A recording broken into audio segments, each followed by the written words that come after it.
Recording and hello everybody. I'm sure there's going to be people keep on joining. I'll let Caroline do that.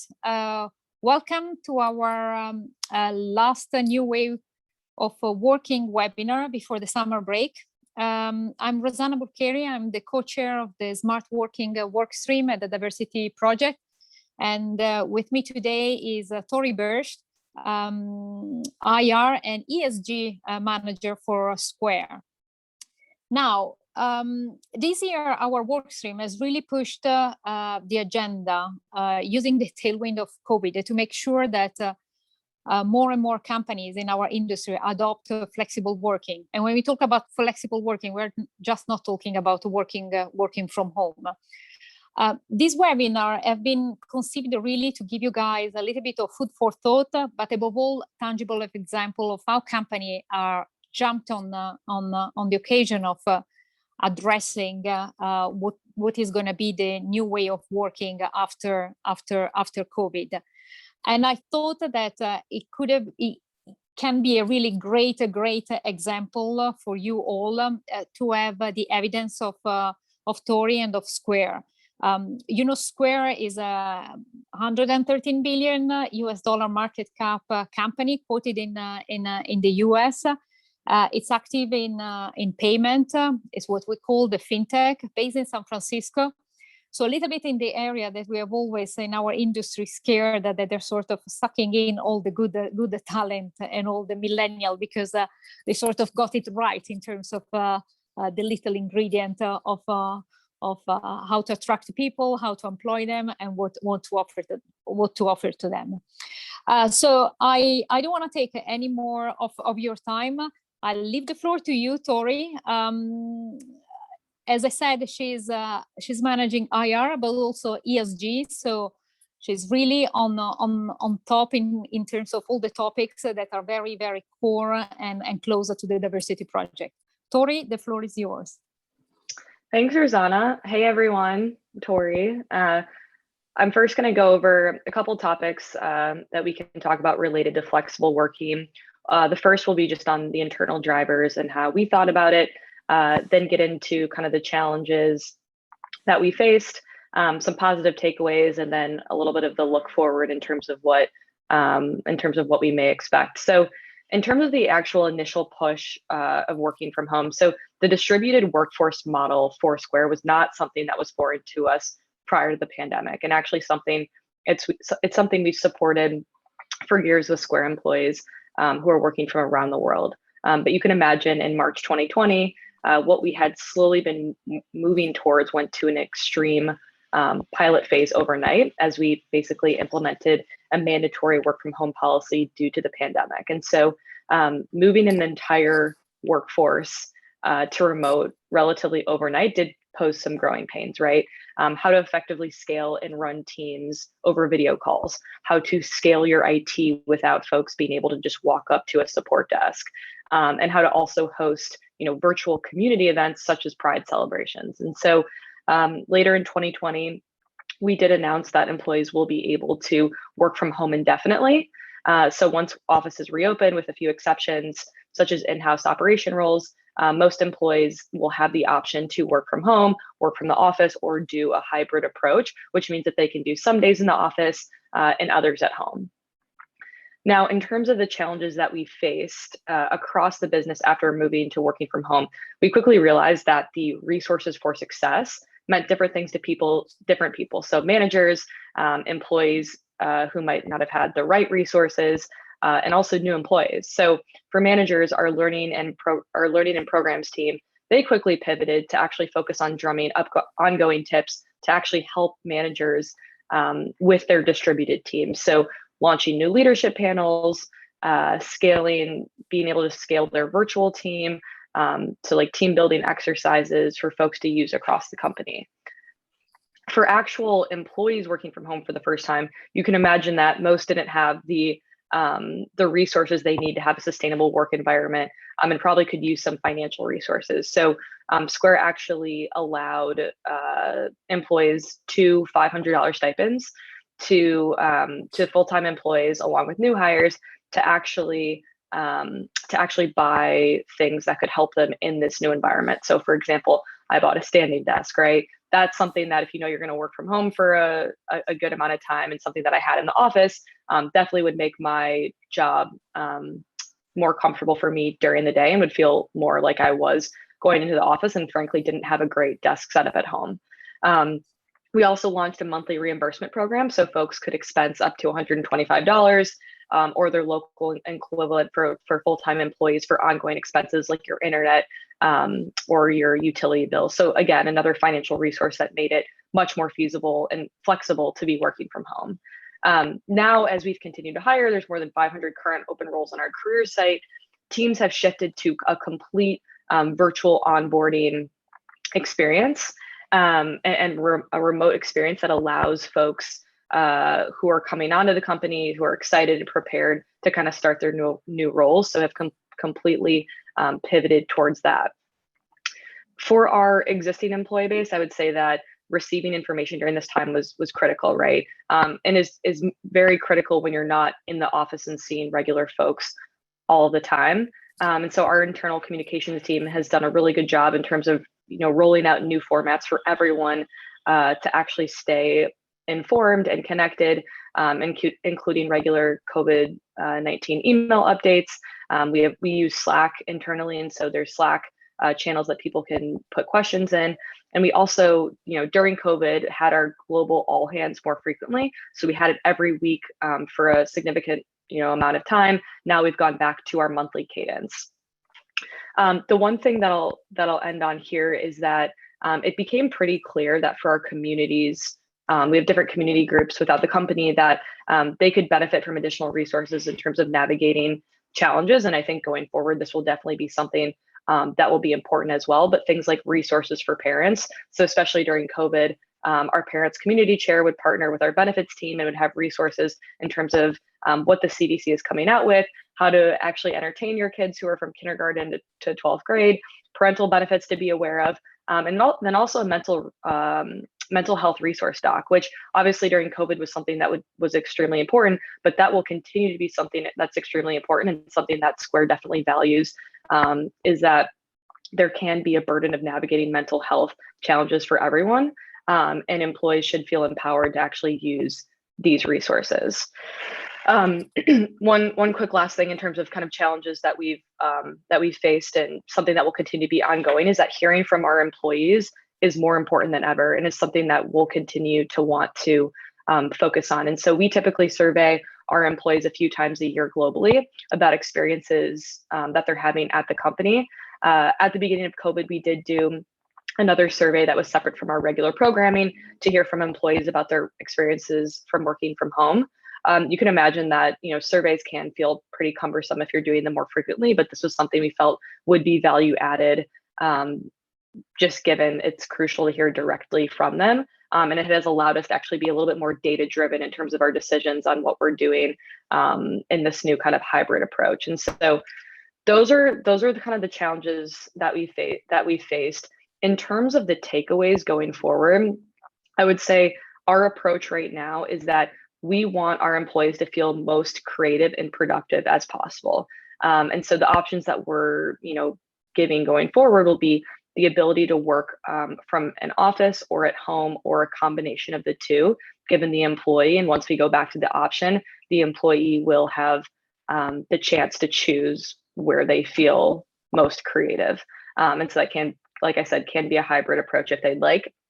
And then in terms of the talent pools, I think this is extremely important. And we feel though we're able to increase our talent pools as jobs are less focused on a specific area, and also is an opportunity for us to promote diversity across our business. And so I think this could be a key opportunity going forward. In terms of like the look forward and challenges that we could see, is that I think like the overall point of Square, right, is that our mission is economic empowerment. We're constantly inventing and learning across our business, and it isn't any different for our employees. So We're upfront that we don't have it all figured out, but we ask as we kind of embark on this new future that our employees do have some patience with our teams as we try to determine the best thing for Square going forward. And future of work isn't a one size fits all, right? It depends on your company. It depends on your employee base, and so we're just kind of focused on what is fitting best for Square right now. Those were kind of the key things that I wanted to address at the onset. There's a couple of more. I know there were a few questions and this can be something that I'm sure folks are interested in when they're thinking about their own company, is like, how do you measure success? How do you know that this is actually working? How do you know that employees are resonating with the options that you're providing them? And I think it's a great question. I guess the best answer that I would have there is that one way that we do look at this is related to annual surveys. It is only kind of one measure and once a year in terms of where employees are and how they're feeling, but it does let us know what we're doing well and what isn't working for folks at the company, and we get great feedback there, and then you're able to iterate. And so I wouldn't say the success is necessarily gauged by the survey, but we're held accountable for determining the best approaches for our company based on the feedback that we're hearing and what we can implement going forward. But then on a broader level, kind of going back to this mission of economic empowerment, we need to make sure that we're doing the best thing for our sellers, for our seller business, or for Square, customers through Cash App, and then musicians or artists through Tidal. And so that we definitely have that purpose in mind with everything that we're doing for our jobs. Excellent. Thank you, Tori. Can I ask you something, because that you mentioned and you touched upon in terms of onboarding. So onboarding is done completely virtual. And you were mentioning the fact of the talent pool, so that jobs, there is a better talent pools that you have been able to attract because jobs are less linked to a specific area. Does it mean that so when you advertise now a positioning, they actually, you say can be wherever in the US, so we don't care, it's not based in San Francisco, it's not, I don't know, wherever you have another headquarters? Yeah, so if you do go on the careers page and you look at the specific role, it will say on there, sometimes it says, this city, or remote full-time. And so it can kind of give you an options of a couple cities or remote. It definitely depends on the job, but that's usually how it's advertised, because there are a couple of roles that do need to be in-house, but yes. Okay, excellent. Guys, you have the option to, ladies and gentlemen, not guys, you have the option to ask a question. So you can use the raise a hand option, and I'll call your name, or you can ask, or you can just write something in the chat, and I'll read the question to Tori. Tori, there is another question. There is already a. No, I cannot see anything. There was another question. Well, I know that always it takes a little bit of time to type. There is also another thing. I mean, you said, and it's something that we have seen also, and we have suggested actually companies in our industry to really give as much as resources to manager, because there are certain that maybe they can easily switch from office, work in the office, to work from home and work remotely without any problem. While for other people is difficult. And it's interesting that you have given this sort of resource of tips and training. Do you think there is a need of really retrain the middle manager, or in your industry you don't feel that? Because it's something that we are hearing as a feedback, for example, in our industry, that sometimes we have the CEO and the CFO that are super on board on flexibility, whatever, but then it's the middle manager that are not really walking the talk, and then the employee below, they sort of said, well, it's all great, my CEO is saying something, but my manager is doing completely the opposite. So how do you manage to harmonize that? No, it's a great question. I do think everything starts from the top down, right? Meaning if your management team is setting these priorities, they're thinking about inclusivity of folks at meeting, they're thinking about work-life balance, they're recognizing the importance of work-life balance. That all trickles down to their managers and their managers underneath them is kind of my view on it and what I've seen through Square in terms of culture. Whereas to your point, if you're at a company and at a corporate level, there are some type of guidelines or announcements set. They're not necessarily always taken by everyone at the company, and can kind of create confusion for employees because there's corporate levels that are corporate mandates that are set, but then not everyone seems to be following them. I would say that in my experience at Square, everything has started from the top with Jack and the rest of our management team, and trickles down to those managers. Specifically, working from home.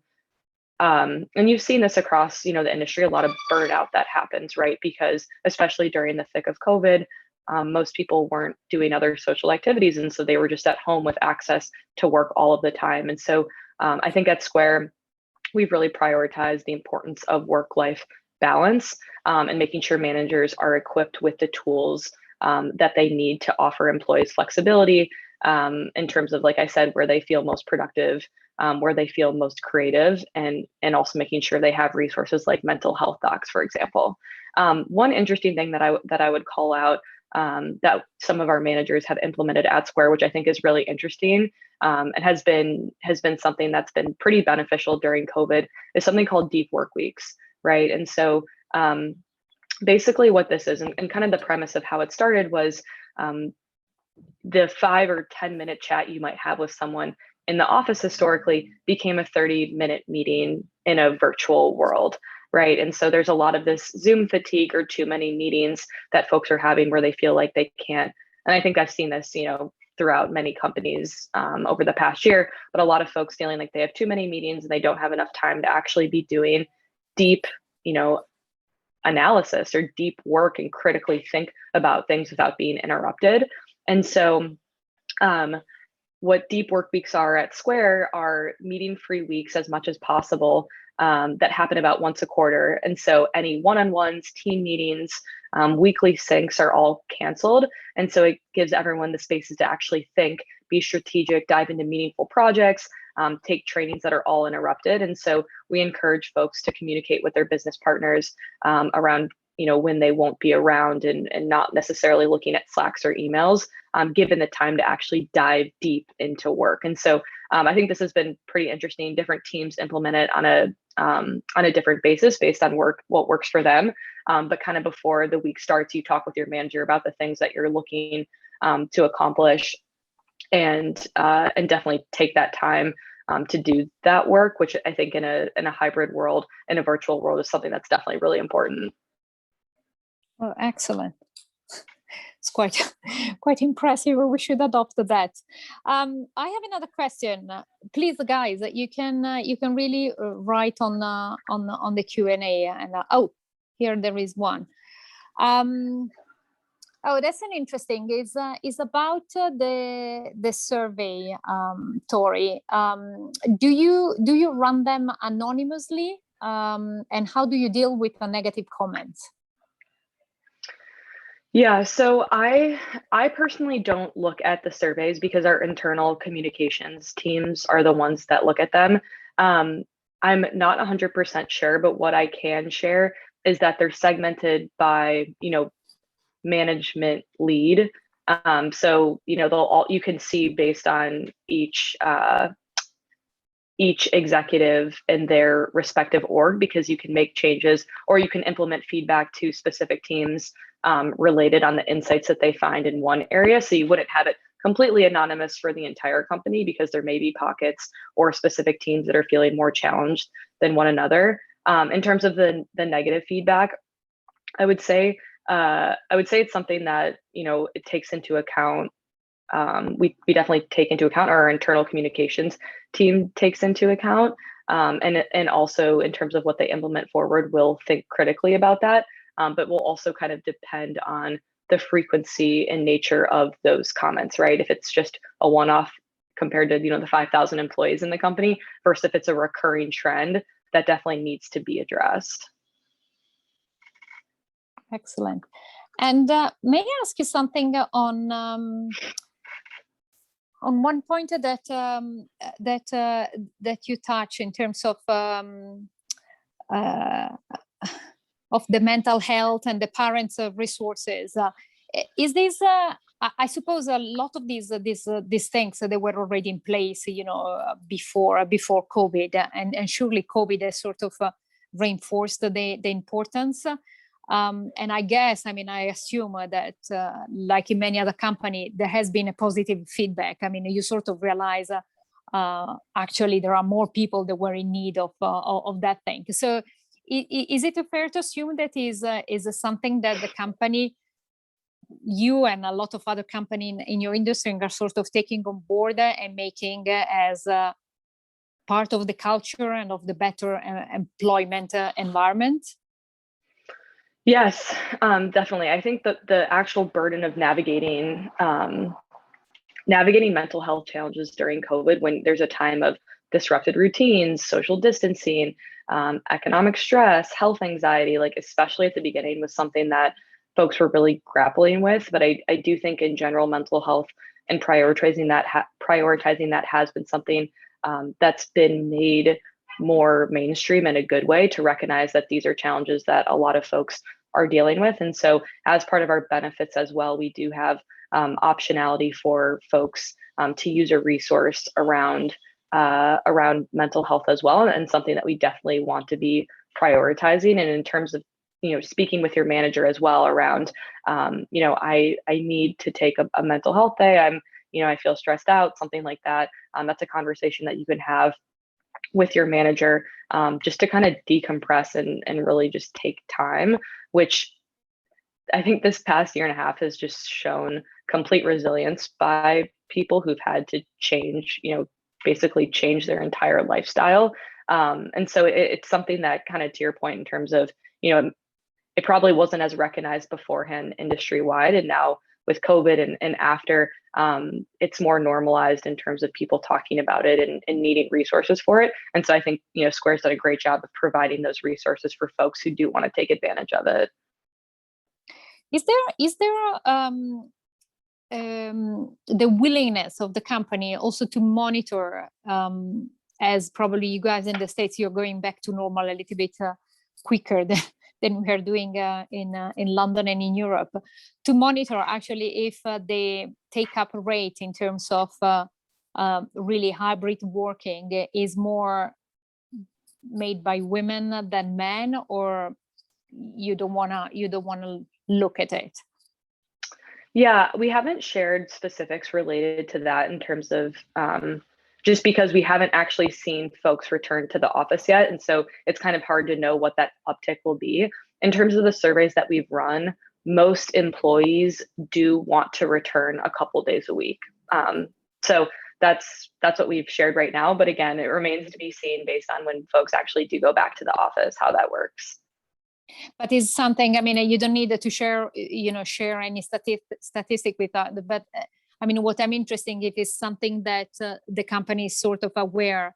And the reason why I'm asking that, because it's something that I've been making aware a lot of the company in my industry, that you don't want to then end up that actually it's only women that take the option of the sort of informal flexibility, and not men, and then you end up in 5-7 years with an imbalance and then problem in career progression. So it's I always think as now the data is available, is maybe something that it's worth monitoring since the beginning. So you know that then there is something in terms of career progression that you have to keep an eye on, because they could be different. So two things there. The first is that I do think that we'll continue to monitor, we'll monitor the demographics of the folks who are, deciding to go in versus not. And will be something that we're, looking at.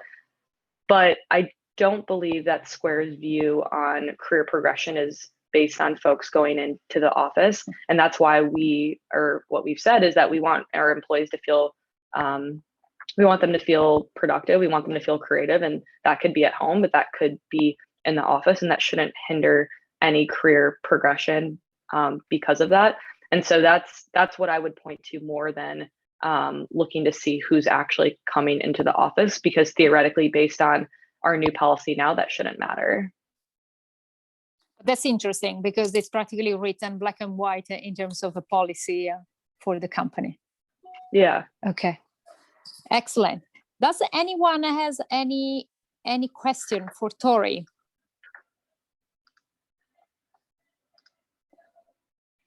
If no, I cannot see any raise hands.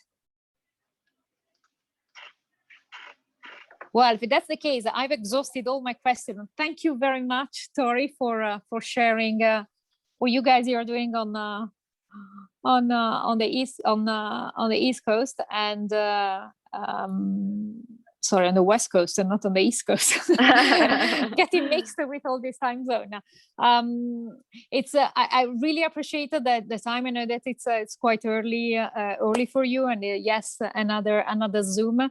But you cannot appreciate how important is for us to have the insight of other industry. And actually, there is a little question that is sneaked in, and you're happy for you to reply yes or no. Is if you share your D&I policy publicly, if it can be found on your website, or yeah, just I think because it's always people that look for ideas of how to address their D&I policy. No, totally. And Rosanna, let me, I'll send you an email following this with a couple of resources that we have shared. So we do have a D&I blog where we update kind of our most recent initiatives, and also on the past year in terms of trends at a company level, related to kind of demographics for our company and different things that we're doing from either a recruiting perspective or a retention perspective, and how we're looking at our employees.